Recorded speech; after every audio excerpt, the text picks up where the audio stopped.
तमाम जितने भी हमारे आरजेडी के कार्यकर्ता और हमारे नेतागण लोग उपस्थित है, सबको तहे दिल से प्रणाम।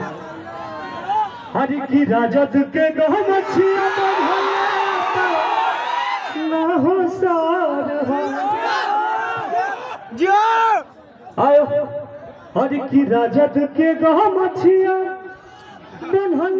बना हो सार हो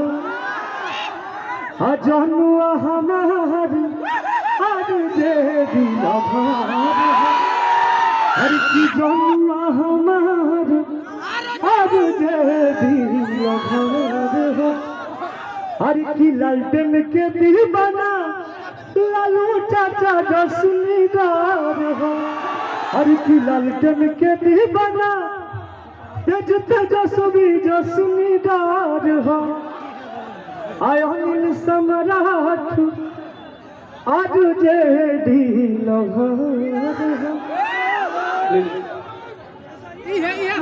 बहुत बहुत धन्यवाद। अब मंच खाली करिए माननीय नेता।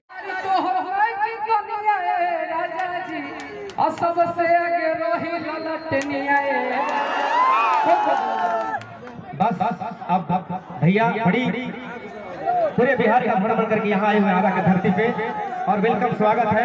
मैं एक ही लाइन कहूंगा, अरे अरे तो चल जाई हजार के यहाँ भोटे मार के, चल जाई हजार के यहाँ भोटे मार के, और तोहरा से सभे लोग कहता प्यार से, तोहसे तेजस्वी जी कहता रे प्यार से, चल जाई हजार के यहाँ भोटे मार